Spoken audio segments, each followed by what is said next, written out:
हैं ठाकुर जी ने चोरी का मन बनाया। क्यों? बंधुओं, भगवान के काल में कंस राजा ने ब्रजवासियों के ऊपर कर लगाया था, टैक्स। और क्या टैक्स था कि आप सब लोग अपने घर में गैयाओं को पालो, सारा खर्चा स्वयं करो, और जितना दूध घी दही होगा उसका 70-80% सब मथुरा जाकर के कर के रूप में जमा करना पड़ेगा। मथुरा के लोगों को और बड़े बड़े शहर के लोगों को गैया पालनी नहीं पड़ती थी, ब्रजवासी पालन करके सारा दूध घी दही देते थे। फिर कंस के लोग जो थे वो उसको बेचते थे, उससे धन कमाता था कंस। ब्रजवासी बेचारे गैया को अपने घर में रखते, उसका पूरा ध्यान रखते, और जितना दूध निकलता 70-80% सब कंस को देना पड़ता। थोड़ा थोड़ा बचता ब्रजवासियों के पास। लेकिन नंद बाबा ब्रज के राजा थे, इसलिए उनको छूट थी। वो 9 लाख गैयाओं के मालिक थे, उनके यहां इतना कर नहीं था। एक दिन ठाकुर जी सब ग्वाल बालों के संग खेल रहे थे। खेल खेल में ग्वाल बाल ने गिर गए तो रोने लगे। ठाकुर जी बोले, अरे तुम दूध घी दही खावे वारे, ऐसे क्यों गिर जाओ? ठाकुर सब बोले, लाला तू खावे दूध घी दही, हमें तो खावे कोई ना मिले, हफ्ता में एक बार मिले बस। क्यों? बोले सब कंस के यहां जमा करवाना पड़े। तब ठाकुर जी ने मन बनाया कि भैया ये दूध घी दही हमारो धन है, और ये साक्षात अमृत है, ये राक्षस के पास नहीं जाना चाहिए। सबने कही, लाला कौन मारेगो तेरी बात है? कोई ना मानेगो। नेक्स्ट हो तू 3.5 बरस को तेरी बातन को कौन मानेगो? ठाकुर जी बोले, बड़े है कि तो सबन को माननी पड़ेगी, लेकिन अभी से मुंह को रोक तो करनी पड़ेगी। तो क्या करें? तो बोले अभी बाल अवस्था है, राजी राजी नहीं मानते तो चोरी करके मानेंगे। सबके घरन से जब हम गौरस चोरी कर लेंगे तो फिर कंस को कहा देना पड़ेगा? कछु भी नहीं। कंस तो कह देंगे, भैया चोरी है रही है हमारे यहाँ, चोर को ढूंढो, और चोर हमको ढूंढ ही ना पावेगो, कंस हमको ढूंढ ही ना पावेगो, तो हम चोरी करेंगे। सब ग्वाल बालन को ठाकुर जी ने सिखा पढ़ा दिया, और ठाकुर जी ने चोरी करना प्रारंभ किया। सबसे पहले ठाकुर जी ने चोरी अपने घर में करी। यशोदा मैया ने वहां ठाकुर जी पकड़ लिए। तो ठाकुर जी बोले, अपने घर में तो मिशन फेल भयो, अब गोपीन के घर में जानो शुरू करो। ठाकुर जी ने अपनी रजिस्टर्ड एक संस्था बना ली, बाल गोपाल चौर प्रचार प्रसार मंडल, और उसके अधिपति, उसके प्रेसिडेंट बने 3.5 वर्षीय श्री कृष्ण। जैसे ही कोई बालक ब्रजमंडल में जन्म लेता है, तो जैसे बालक जन्म लेता है तो रिश्तेदार नातेदार आते हैं, उसके बाद फिर आशीष देने वाली एक प्रजाति के लोग भी आते हैं, सब घरों में आते हैं। और जब सब चले जाते हैं तब बाल गोपाल चौर प्रचार प्रसार मंडल आता है, और वो मंडल आकर के साथ में गौरज लेकर के आते हैं ठाकुर जी, गौ के खुर की रज, और उस रज से उस बालक का तिलक कर देते हैं। तिलक का करें? बोले 3 साल और इंतजार है, फिर ये हमारी मंडली में जे भी आ जाएगा, जे भी हमारी तरह चोर बनेगा। उसका जन्म लेते ही उसका रजिस्ट्रेशन कर जाते हैं ठाकुर जी। बड़ी अद्भुत लीला है ब्रज की। आहा, ठाकुर जी दूसरे के घरन में जाके चोरी करने लगे। ऐसा ऊधम ऐसा उत्पात पूरे गोकुल में, महाराज नाक में दम है गयो। सब गोपी परेशान है गई, सास नजर डांट रही हैं, पति डांट रहे हैं, अरे कंस काउदना हमारे यहां सैनिक भेज के मरवा देगो, हमारे यहां से इतने दिन से मक्खन नहीं गयो है। गोपियां सब चिंतित भी होती हैं, लेकिन सबको अच्छा भी लगता है, कन्हैया आके चोरी करते हैं। तभी उन गोपियों में एक गोपी थी, उसका नाम था प्रभावती। प्रभावती गोपी एक दिन सब गोपियों से बैठ करके चर्चा, सब गोपियां कह रही थी, मेरे घर की तो ऐसे कर गो, मेरे यहां तो ऐसी मटकी फोड़ गयो, मेरे यहां ऐसा माखन चुरा गयो। प्रभावती व्यंग में हंसने लगी, हंस करके बोली, आज तक मेरे यहां दृष्टि भी नहीं डाली उस कन्हैया ने। अरे तेरो घर कैसे बच गयो? बोले, अरे कन्हैया को अपने प्राण प्यारे होंगे तो मेरे घर के आसपास भी नहीं आवेगो, वो जाने ना है मेरो नाम प्रभावती है। अब ये बात गोपी कह रही थी सब सखियों से। इतने में ही वहीं एक बालक था, वो ठाकुर जी का मित्र था। वो ठाकुर जी के पास दौड़ा दौड़ गया, वो लाला, एक गोपी है प्रभावती वाने यूं कहिए, लाला को अपने प्राण प्यारे होंगे तो आवेगो मेरे यहां चोरी करवे, मेरे यहां आ ही ना सके, प्राण प्यारे यही मारे ना आवे। ठाकुर जी बोले हमको चुनौती दे रही है? बोले हम बे लाला तू को चुनौती दे रही है। बोले अगलो धावो यही के घर मारनो है। सबसे पहले तो ठाकुर जी ने प्रभावती के देवर को अपना सखा बनाया। देवर कितना बड़ा, वो भी छोटा सा ही था। ठाकुर जी ने उसको अपना सखा बनाया। सखा बना करके उसको बेला फुसला करके बढ़िया उसको बढ़िया मक्खन वक्खन खवा के अपने पक्ष में कर लिया। ठाकुर जी बोले ए सुन, तेरी भाभी प्रभावती एक दिन चुनौती दे रही कि कन्हैया मेरे यहां चोरी करके दिखाए। प्रभावती का देवर बोलो लाला बता कहा करनो? बोले जा देना तेरी भाभी बढ़िया वारो मक्खन निकारे, बस तू संकेत कर दियो, और जब वो जमुना जल भरवे जावे घर में कोई नहीं हो वही समय हमारा आक्रमण होगो। ठीक है। प्रभावती ने एक दिन बढ़िया मक्खन निकारो और महाराज मक्खन निकाल करके छींके पर टांगो, और वो बालक ने देख लिया, दौड़ करके ठाकुर जी के पास बोले आज भाभी ने मक्खन निकालो, आज ही चलो लाला। बोले हाँ आज चलेंगे। प्रभावती यमुना जल भरने के लिए गई। ठाकुर जी उसके यहां प्रवेश कर गए, और प्रवेश करके महाराज चार के ऊपर तीन के ऊपर दो के सबसे ऊपर ठाकुर जी, और ठाकुर जी लेकर के बढ़िया मक्खन खाने लगे। मक्खन दूसरे इनको पवान लगे कि मरकान भोक्षण विभजति सचेन नात्रिभांडम भिन्नति। स्वयं पाते हैं, ग्वाल बालों को पवाते हैं, और जब सब पा लेते हैं तो फिर मरकान भोक्षण संग में बंदर और चलते हैं उनको भी पवाते हैं। लेकिन प्रभावती के यहां इतना मक्खन था, ठाकुर जी का भी पेट भर गया, ग्वाल बालों का भी भर गया, और सब बंदरों का भी पेट भर गया, लेकिन मक्खन अभी पूरा नहीं हुआ, खत्म नहीं हुआ। ग्वाल बाल बोले लाला मक्खन तो अभी बहुत सारो बच गो। ठाकुर जी बोले ये प्रभावती हमको बड़ी चुनौती दे रही ना, याकू ने मजा तो चका जाए। सो कहा कियो।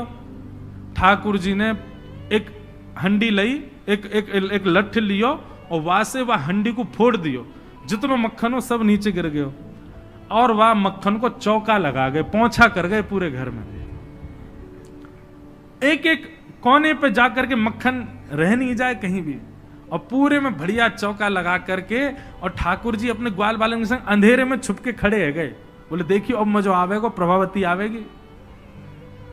प्रभावती आई, सिर पर दो मटकियां बड़ी अचक अचक करके चल रही थी, संभल के चल रही थी।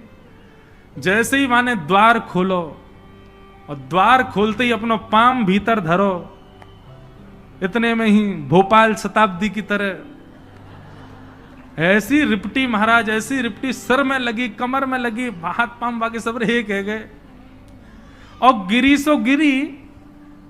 यमुना जल मिल गए मक्खन में तो और चीकनो हो गया, अब वो उठ ही नहीं पा रही है, जैसे उठे फिर गिरे, जैसे उठे फिर गिरे। और ठाकुर जी ताली बजा बजा के हंसे, सब ग्वाला के लाला आज तो बड़े मजे आए, आज तो बड़े मजे आए। मेरी भाभी कहा कह रही कन्हैया को अपने प्राण प्यारे यहाँ हमारे ना आवे, अब तो को तेरे प्राण प्यारे होंगे ना तो कभी हमको चुनौती नहीं देगी। और ठाकुर जी भाग गए। प्रभावती महाराज जैसे तैसे रिपट रिपट के बाहर आई, और जाके सीधे यशोदा मैया के पास पहुंच गई, और जाके बोलने लगी, बोले मैया अपने लाला संभाल ले, नहीं तो काउदना हाथ दिखा दूंगी याकू में। ऐसा उधम मचावे, देख मेरी कोहनी टूट गई, कमर टूट गई, ऐसा उधम मचा के गयो। यशोदा मैया बोली तुम गोपिन पे कछु काम ना है, 24 घंटा मेरे लाला के पीछे पड़ी रहो, काउदना रंगे हाथ पकड़े तो आइयो, नहीं तो कभी मुख मत दिखाइयो अपनो। प्रभावती बड़ी चिंता में है, बोले ठाकुर जी को रंगे हाथ कैसे पकड़ूं। इतने में यानी विचार कियो कि मेरो जो देवर है वो लाला के संग बहुत ज्यादा रहवे, तो यार देवर को पहले अपने पक्ष में करो। ये देवर कभी ठाकुर जी के पक्ष में जा रहा हो, कभी प्रभावती के पक्ष में। प्रभावती ने एक दिन वाकू दिखाते भय मक्खन निकारो, आज तो धोरी गैया को मक्खन है, इतना मधुर मक्खन है, और या से तो आज मैं शाम को बढ़िया रोटी बनाऊंगी, घी बना करके सबको पवाऊंगी, अब बढ़िया मक्खन निकारो। देवर ने देख लिया और जाकर के सीधे पहुंचो लाला के पास, बोले लाला भाभी ने आज धोरी गैया को मक्खन बनाया। ग्वाल बाल सब बोले लाला वहीं चल, बात ना बड़े मजे आए वहां पे, आज फिर चल रहे प्रभावती के यहां। ठाकुर जी बोले चलो। अब प्रभावती ऐसा दिखा करके गई कि वो जमुना जल भरने चली गई है, ठाकुर जी ने देख लिया प्रभावती जमुना जल भरवे गई है, लेकिन जैसे ही ठाकुर जी वाके घर की ओर भागे, प्रभावती दौड़ करके पीछे के द्वार से गई और खिड़की में होके भीतर घर में आ गई और चुपचाप खड़ी हो गई अंधेरे में, हाथ में बड़ा डंडा लेकर के। ठाकुर जी आए, ठाकुर जी ने आकर के जैसे महाराज 4 3 2 1 ऊपर चढ़े, चोरी करना प्रारंभ कियो। ठाकुर जी जब पूर्ण रूपेण व्यस्त हो गए चोरी में, तब प्रभावती अपना डंडा लेकर के निकली। दारी क्यों तुम्हें बताऊं। और जैसी प्रभावती आई, महाराज नीचे वाले सबसे पहले भागे, और नीचे वाले भागे तो ऊपर वाले सब गिर गए, ठाकुर जी लटक गए ऊपर। अब बाकी के सब तो वहां से भाज गए, ठाकुर जी रह गए। और नीचे प्रभावती खड़ी है, आजा लाला, तो बताऊं मैं। प्राण प्यारे, देख देख देख प्रभावती तू सही ना कर रही है, तू जाने ना है मैं जय जय हूं। बोले तेरी जय जय तो मैं नकारूंगी, नीचे आ पहले तू। जैसे तैसे करके ठाकुर जी नीचे उतरे। प्रभावती बोले देख तुम तो को मुंह पे दया ना आवे, मैं कितनो सीधो साधो भोरोस हो प्यारोस हो। देख मैं तू वचन दूं, आज के बाद नहीं आऊंगा तेरे घर, तू अब कछु मत करे, तू मुंह को मारे मत। बोले ना ना मारूंगी ना लाला, इतना कोमल सो मेरो लाला, वाकू कैसे मार सकूं मैं। ठाकुर जी बोले हाँ जी तो मैं मारी हूं मत। बोले मारूंगी ना तो को पकड़ के यशोदा को दे के आऊंगी आज मैं, वो बतावेगी तो। बोले या तो बढ़िया तो तू मार ले मोह, लेकिन यशोदा मैया के पास मत ले जा, ऐसा मत करे। बोले ना आज तो तू यशोदा ही बतावेगी तो। और ठाकुर जी को हाथ पकड़ करके महाराज प्रभावती पूरे गोकुल में हल्ला करती हुई जा रही है, और घूंघट करके, घूंघट पकड़ रखो एक हाथ से, दूसरे हाथ से ठाकुर जी पकड़ रखे, और सबरे गोकुल में हल्ला। देख लो रे सबरे गोकुल वासियों, जे नंद जी को लाला, यशोदा मैया को छोरा, ये घर घर जाके चोरी करे। यशोदा मैया कह रही रंगे हाथ पकड़ो तो बताइयो, आज पकड़ लियो या को ठिकाने लगाऊंगी मैं। ठाकुर जी बोले ये तो भैया बड़ी निंदा है रही हमारी। इतने में ही ठाकुर जी बोले ए प्रभावती, कहा बात है। बोले देखते ना इतनी जोर से मेरो हाथ पकड़ रखो, मेरो हाथ नीलो पड़ गयो, रक्त पूरा रुक गयो है, तू इतनी जोर से मत पकड़े। तू एक काम कर, मेरो जे हाथ छोड़ दे, दूसरा हाथ पकड़ ले। प्रभावती बोले नहीं तू भाग जाएगा, तेरी सौगंध खा के कह रहा हूं मैं नहीं भागूंगा, तू मेरो एक हाथ छोड़ दूसरा पकड़ ले। प्रभावती चलती जा रही है, और चलते चलते माने 3.5 वर्ष के छोटे से ठाकुर जी चलते चलते माने जैसी मन बनायो कि हाथ दूसरा लाऊं, ठाकुर जी ने पीछे चल रहे ग्वाल बालन में प्रभावती के देवर को इशारा क्यों यहां पे आ, वो ठाकुर जी की उम्र को ही है। ठाकुर जी ने वाको हाथ पकड़ लिया। प्रभावती अब देख तू मेरा दूसरा हाथ पकड़, जल्दी कर। प्रभावती चलते चलते बोली ला दूसरा हाथ दे। दूसरे हाथ के चक्कर में ठाकुर जी ने वह के देवर को हाथ पकड़ा दिया, और पकड़ा करके ठाकुर जी गली मोहल्ला कुचेन में कूदते भय सीधे नंद भवन पहुंच गए, और हाथ पाम धो के सीधे यशोदा मैया की गोद में। मैया इस सबरी गोपी मेरे पीछे काहे को पड़ी रहे,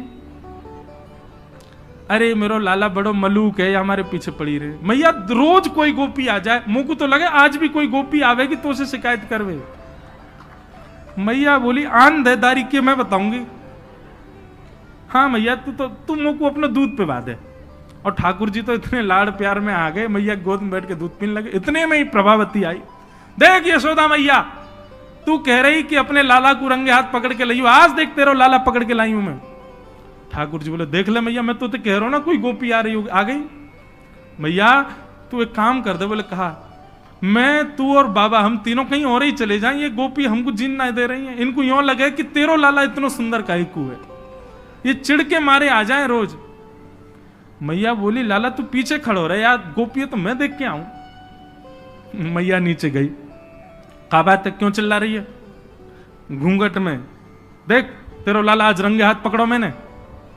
मैंने तो याकू कुछ नहीं कही है, लेकिन तेरे हवाले छोड़ के जा रही हूं। मैया यार सबक सिखाइयो आज। मैया बोली कौन है। बोले तेरो लाला। बोले देख तो सही कौन है।